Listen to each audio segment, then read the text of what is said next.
The year was 2018. I love Halloween more than most. As a child, I loved it. As an adult, even more. In 2015, I started to go trick-or-treating again in my neighborhood. As a short adult, and using a concealing costume, I'm a woman. I was able to do it year after year without incident, until 2018. That year, I used my favorite costume, a homemade zombie outfit with a skull mask.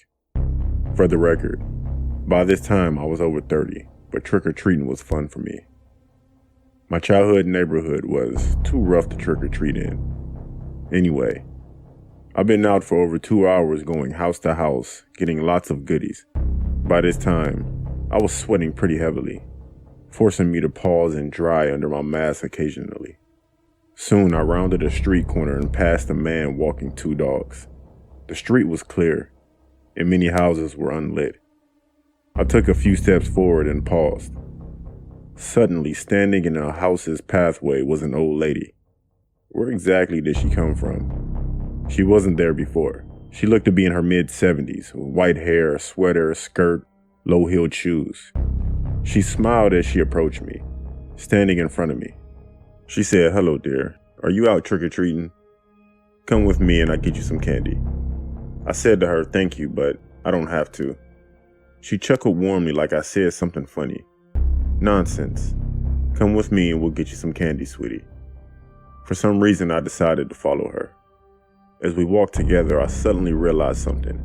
My shoes made noise as we walked, while hers didn't make any noise. 2 houses down, she paused and said, "Go on, dear. I'll wait here for you." I did the trick-or-treat routine, then turned to thank her. I froze in shock. The old woman was no longer standing there. There's no way she could have left without me hearing her. I asked the man in the doorway if he'd seen her. Puzzled, he asked, "Her? You came alone. There's no one with you." Confused, I said, "I must have been seeing things." I walked home wondering what had happened. After 10 minutes, I stopped in my tracks and chuckled to myself, saying to myself, "Holy crap, I just saw a ghost."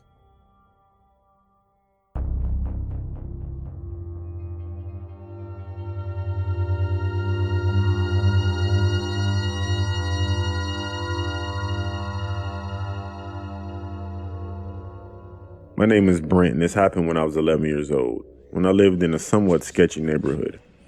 This took place on Halloween with a friend of mine named Carlos. Me and Carlos were best friends since the 2nd grade, and there was a 2-story house rumored to be haunted near us. We decided that it would be a good idea to test out the rumor, which had seemed obviously fake to us at the time, or so we thought it had been fake. We went trick-or-treating and then left our candy at my friend Carlos's house. It was close to midnight, which was the time we intended to be at the house, to make things a little scarier due to the fact that we love horror movies. It took us a while to get to the house, as it was a few houses away, and it was the second to the last house on the street. As we arrived at the house at around 11:56, me and my friend Carlos then thought it would be a good idea to trick-or-treat here, so we rung the doorbell. A man which looked to be in his mid-30s, dressed with a hoodie and ripped jeans, answered the door almost right away. My friend then mentioned the rumor of his house being haunted. We laughed it out, and he used a poor excuse which we bought at the time, which was that he was a very messy and unorganized man. He then said, "You kids are almost a little late for Halloween. It's going to end in 2 minutes. It's almost 12 a.m. He said the candy was in the room and he offered us to come in. Us being really anxious at the time, took the offer to not be rude. We sat in the living room on the couch, waiting for the man as he went upstairs. Carlos's mom then texted him to ask if we were going to have a sleepover that night, which he replied with yes, as the man was coming back. He insisted on us going upstairs because he had Reese's, which was my favorite candy at the time. So me being a pretty mindless 11-year-old, I took the offer. As we went upstairs and into his hardly lit up room, it appeared as if the man collected knives.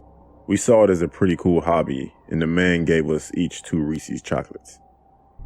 We then thanked the man. As we were going downstairs, my friend Carlos fell down the stairs screaming in pain. I turned around and the man was holding what appeared to be a red knife. which was probably one of the ones from his collection. My fight or flight was immediately activated and I punched the man in the face. He stabs my leg, but I managed to hold on in pain and knock him out with 5 punches. I take the knife out of my leg and start limping away holding Carlos, and we get out. I call the police and they arrest the man a while after he wakes up. The ambulance takes me and Carlos to the hospital. I was fine after 2 days, but Carlos was apparently stabbed twice in the back and was bleeding out. He took about a week or two in the hospital to recover. A while after getting out of the hospital, the police told us about the man's past. He was a registered sex offender. I never again went inside a stranger's house, and to this day I fear what could have happened if I was not able to hold on in pain from being stabbed.